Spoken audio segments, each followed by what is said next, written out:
Perfect.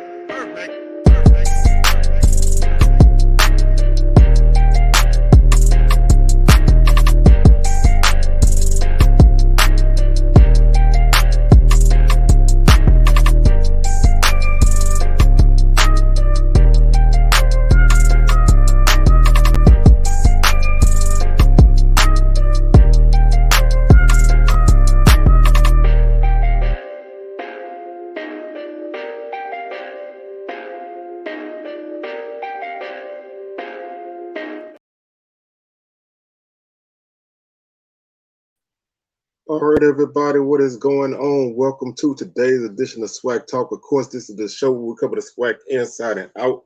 And I am your tour guide around the SWAC. C. Wells coming at you. And man, we're gonna talk some SWAC football, man. We're gonna talk some football. We're gonna spend some time talking about these quarterback battles that are taking place in the league, because the majority of the teams are not returning a starting quarterback, although some are. But some of those that are not returning guys who really have been solid. So some of these positions I still feel may be open. Some of them I feel, the guy who is coming back is gonna hold that job. And then there's, a few guys who are just, who just hands down are the man on their squad. So the teams who I'm not gonna talk about at all are FAMU, because Musa is the guy there, and honestly Texas Southern, because Andrew Body is the guy there. I debated on talking about Prairie View because I felt like I didn't know which way they probably go, but I feel like Connolly is gonna be the guy to start, because he started all season, and I don't really see anybody taking that spot from him now. It could anything can happen between spring and summer and fall, but just my guess, I would go with Connolly if somebody was like, man, you got to pick somebody. So that's pretty much where I stand on those three teams. So before we get into this, man, as usual, you can hit those socials there on the screen down below. Facebook is SWAC Talk, Twitter SWAC Talk 76, Instagram SWAC Talk. Make sure you hit that subscribe button, man, and subscribe to the channel. We are making our way to 900, and we're going to continue to do that, and we appreciate everybody who subscribed. So if you haven't done so already, man, hit that subscribe button. If you have, still check and make sure, man, because sometimes YouTube will do some crazy stuff and unsubscribe people.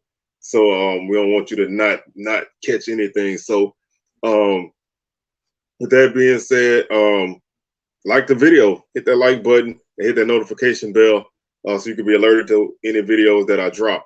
So let's jump into this, man. We're not gonna waste no time, man. I'm not gonna spend a long time on this. And like I'm like a preacher sometimes. I say I'm not gonna take a long time, and then I do take a long time. But this time I'm gonna definitely try not to take a long time. Just want to get in and get out on this and enjoy my Sunday. So let's start off with the Bulldogs at Alabama A&M. The way I did this was I went through and I found the guys that were leaving. I found the guys that were coming back, and I kind of looked at some of the guys who are coming in who may impact this race. A situation like Alabama A&M, they did not lose a guy that got substantial playing time at quarterback. Matter of fact, they returned two guys at quarterback, Quincy Casey and Xavier Langford. Langford actually led the team in passing. He was 94 of 166, 1,070 yards.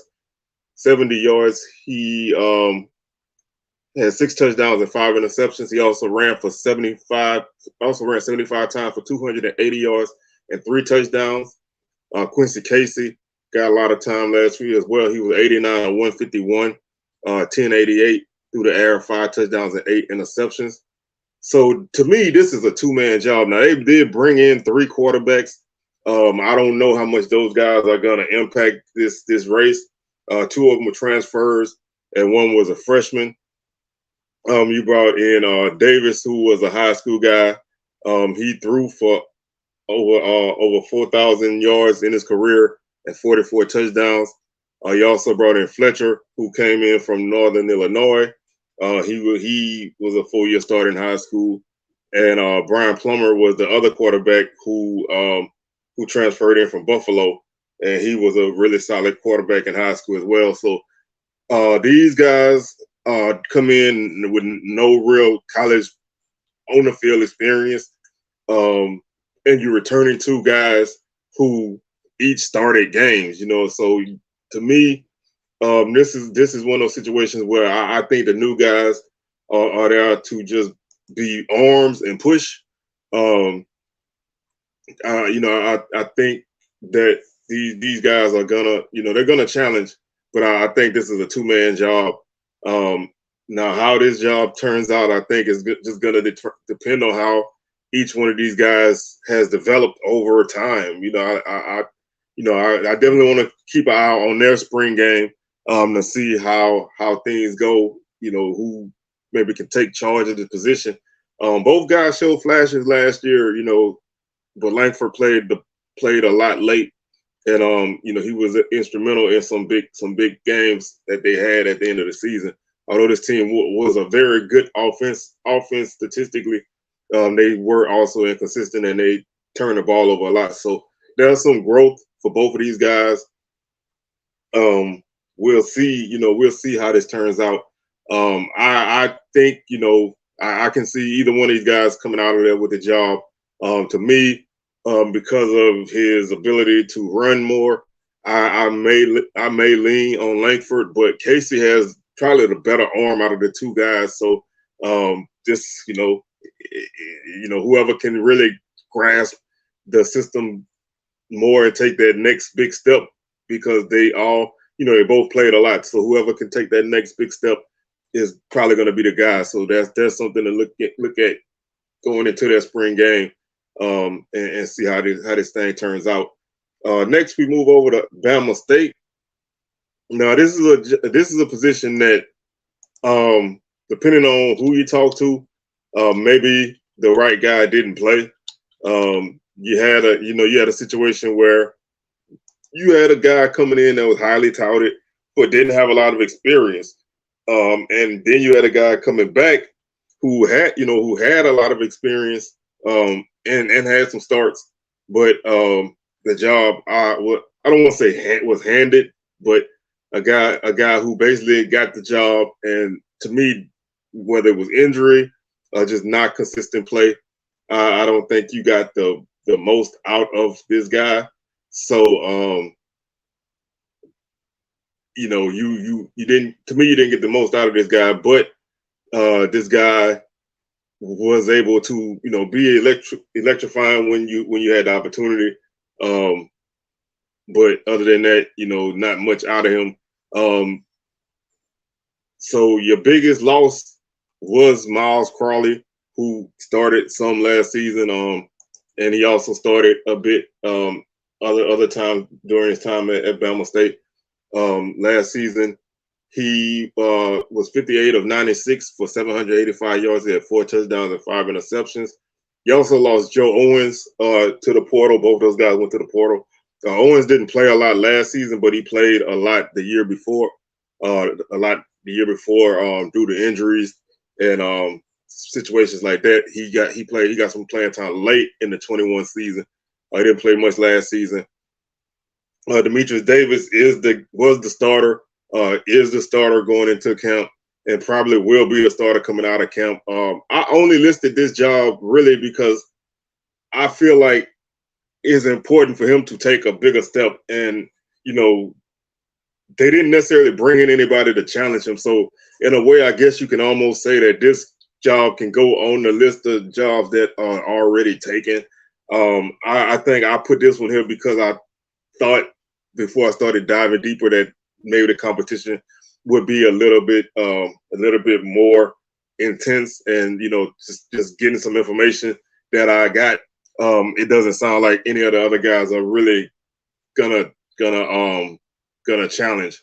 You got guys like Jones and Lett, who each don't really have a lot of experience, although they've been there a while, but they don't have a lot of on-field experience. So the job is his. Now, how the offense develops is going to be how he takes steps. Can he reach the levels that a lot of people feel like he should have been reaching already? So that's why I put this job here. It's not necessarily a battle because I don't really see anybody that's going to take it from him unless they get a guy out of the portal to come in late after the spring, which I'm not saying that's going to happen, but you never know with the transfer portal. So right now, it looks like Davis is going to be the guy. I still expect and want to see more from him. That's why I kind of put that there. I was hoping somebody would challenge, but nobody's really challenging. So maybe next time we talk quarterback battles, we don't talk this one. Next, we have a very this one is interesting because this was a situation where you had a starter. He missed some time with injury last season. I think he missed the end of the season last year with injury in the quarterback position. Was not good. And I mean, you had a young freshman who just did not play well. Although the team still, battled. But Alcorn, from some things I've been hearing, Aaron Allen is still kind of injured. I don't think he really has participated much this spring. So the job is pretty much for Tyler Macon, who's a Missouri transfer. There's been a lot of reports on him. He has great speed, has a really good arm. He's probably going to be the guy. He's getting the bulk of the reps in the spring, and so you can probably expect him to come out of spring with the job. If Allen gets healthy, maybe he can challenge, but there's a lot of weight being put on Macon's name. So I expect to see him be the guy going into fall camp, and maybe Allen is going to have to push and try to get that job back. But last season, before his injury, Allen was 121 of 194, 1,424 yards. He had 8 touchdowns and 7 interceptions. I never really felt like the offense really opened up for him passing the ball. Now they obviously have a tremendous running game with Howard and Duffy and Leatherwood. So, you don't necessarily have to be a guy in this offense that throws the ball for 3,000 yards. I think if you're going to break in a new quarterback who doesn't have a lot of experience, this is probably the year to do it because you have 3 backs that can carry the ball. So they're going to take a lot of weight off of him. This, if the receivers, continue to develop and the O-line is solid, this offense is going to be one of the better offenses in the league, even with a new quarterback, if Macon starts the season, because their running game is going to be very good. So I don't expect too much of a problem for Alcorn in this situation. You never know what you're going to get with a guy when he's starting like this, but this is a good problem to have, if Allen is able to come back in form, 2 quarterbacks that you can trust. So Alcorn's always been a team that had, one in the chamber in terms of a backup quarterback. So we'll see, this is a good battle. If it can, if Allen can get healthy. If not, then, next time we talk quarterbacks, we probably won't really put Alcorn on this list either. So this one is, I don't think is as dire as a lot of the other ones. So it doesn't rate that high on my quarterback battle list, although, we'll see what happens. Bethune-Cookman is next. This job to me is wide ass open because there's not a lot on this team really. And I could honestly say I would not be I would not be surprised to see a newcomer get this job. You lost Jalen Jones, who put up really good numbers there. He was 188 of 321, 2,275 yards, 14 touchdowns, 7 interceptions. Also ran for 574 yards and 5 touchdowns. The quarterbacks who returned, they did not have really good seasons last season. They didn't play a lot. Early they did, and neither one of them was able to take the job, and Jones took the job and ran with it. Franklin was 9 of 30 for 85 yards, no touchdowns, and 5 interceptions. Simmons was 6 of 7 for 48 yards and 1 interception. Neither one of those guys played a lot after probably the midseason point. So I don't know if either one of those guys is going to be able to take hold of the job. And then you have a freshman in Washington coming in from Tampa Tech. He threw for 1,948 yards and 18 touchdowns and led his team to a state finals appearance last season. So, this is a guy who can play at a high level. Comes from a really solid program at Tampa Tech. I would not be surprised to see him challenge for this job. I don't really see anybody being a favorite with an all new coaching staff. The numbers, turnover, and all of that kind of stuff. You're losing Everett and Bird, two of your top guys on offense. This offense is probably wide open all over the field. So I can see a newcomer taking his job. And, I know it's tough to start a freshman, but, he's the best guy. Then you probably start him. You have 2 FBS games on your schedule. So you have 2 opportunities probably to just use as a preseason and check, and see what you get out of these games. So, we'll see how this team turns out. But right now, this job is super open, and this is one of those jobs I think it will probably last to the middle of the season, not middle of the season, but probably last to a couple weeks in the season before somebody takes hold, because there's just so many other variables that go into this position that makes this one really interesting to watch. Next is Grambling, the G-Men. They return a couple quarterbacks. Their quarterback play wasn't really good last season. The offense was up and down all year. They were able to hit some big plays, but they weren't able to move the ball consistently. And that, to me, that is their biggest issue with this offense is can they develop? Can they be a consistent offense? And can they be a team who can take advantage of the weapons that they have on their team? You had basically 2 quarterbacks who played a lot last season, and that was Calvez and Hawkins. Hawkins basically started the season at quarterback. Didn't really do a lot. He was kind of up and down. He threw the ball for 929 yards, 66 of 140, 6 touchdowns, 5 interceptions.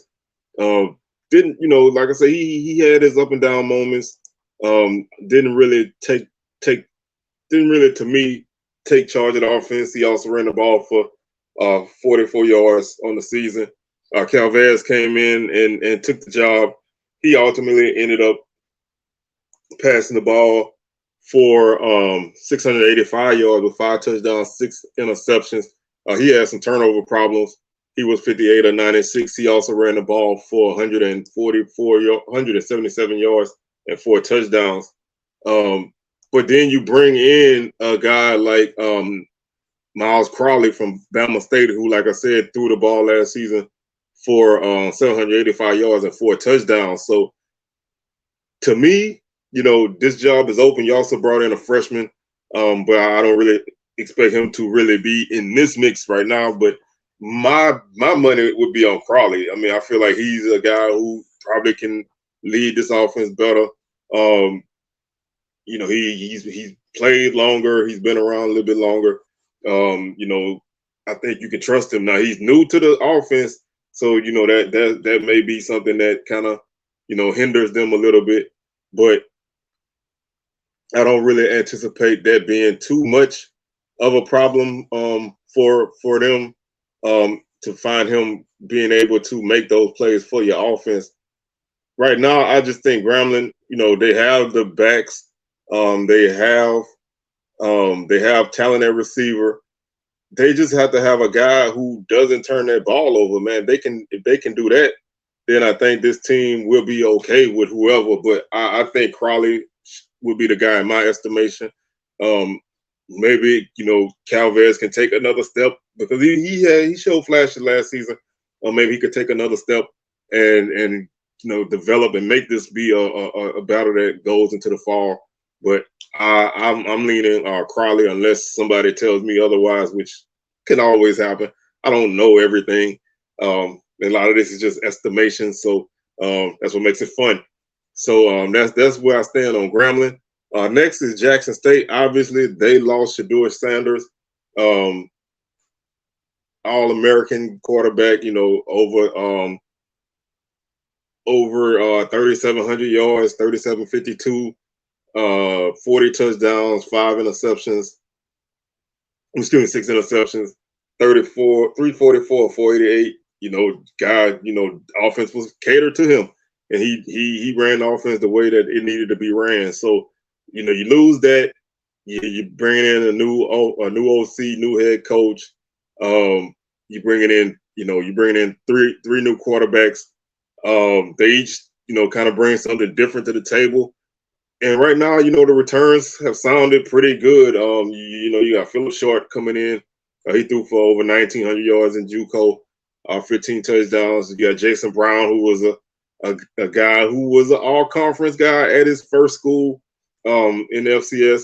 And then he went to South Carolina, was pressed in the service, started, I think, 4 games, showed some good flashes here and there. In those games, then didn't play a lot at Virginia Tech last year, but he's an experienced guy. He has a really good arm.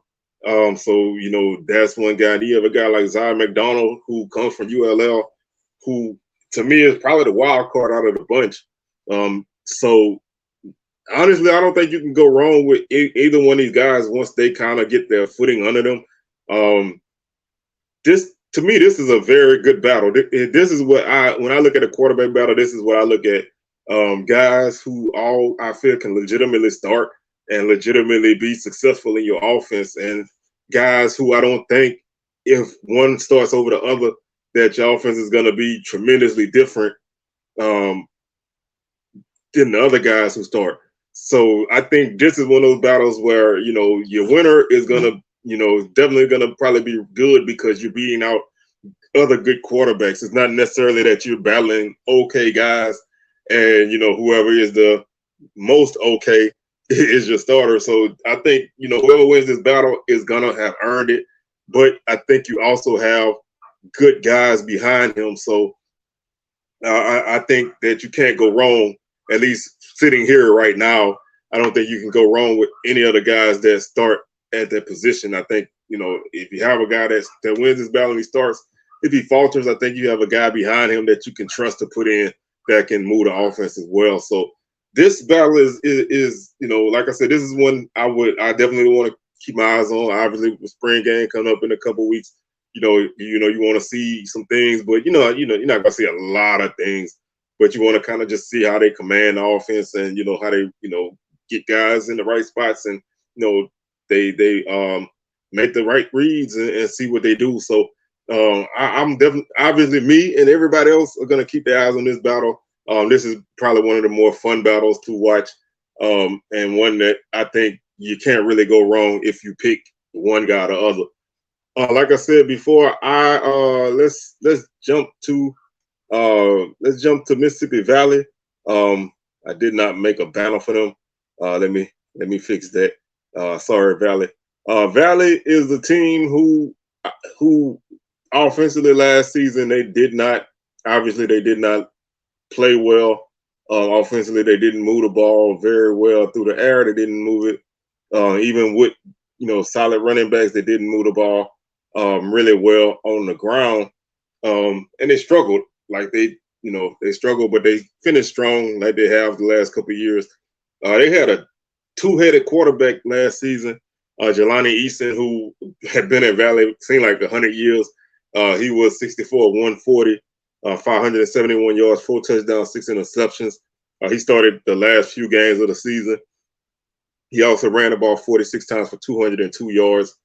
Jamari Jones, who got the start at the beginning of the season, he returns. I think he had flirted with going into the portal, but he returns 61 of 112, 795 yards, 8 touchdowns, 3 interceptions. He also ran the ball 68 times for 207 yards. These guys, their numbers were similar last season. Eason, I believe, is gone. I haven't heard anything. He was a grad guy, so I think he's gone now. Jones and Easton, their numbers are almost they're pretty similar. So you're probably getting a similar guy, a guy who can run the ball and a guy who can throw the ball. Now, Valley has a new offense this season, so we'll see if they open up their passing game more and throw down the field more. Last season, they were more of a horizontal offense. They didn't really go vertical a lot. So you didn't really I don't really think you got the most out of any quarterback that you played. The only other quarterback who played last season was T.J. Goodwin. He was 60 of 30 for 32 yards. He's a guy who is graduating in May. So I don't know, with the multiple transfer rule now, I don't know if he's going to graduate and grad transfer or if he's going to stay at Valley. Other than that, they brought in Jaden Sisk, who's a freshman, and Williams, another freshman. So I think this job is probably going to be for Jones. Basically, out of the process of elimination, I don't really see a lot of guys who are just going to push and take this from him. But, stranger things have happened, especially since, nobody was consistent last year. So this is one of those situations where, maybe a new guy comes in, maybe, somebody comes in out of the portal late. This job, I think, is definitely going to be one that's going to be open, even if somebody wins it, just due to the fact that I think a new coach is going to want to really put his own stamp on things. So we'll see how this battle goes. This battle is definitely going to impact how this team plays because they lost a lot and they need something solid to keep them going. Next is a battle that on the west side is one of the more anticipated battles. One of the battles that, most people feel like can impact whether this team, challenges for the division again or they don't. And that's obviously Southern. Southern lost the top two quarterbacks. McCray, who had a okay season until the end when he really just fell off a cliff. He was 121 and 206 for 1,616 yards. He had 13 touchdowns and 9 interceptions. Also ran the ball for 657 yards and 7 touchdowns.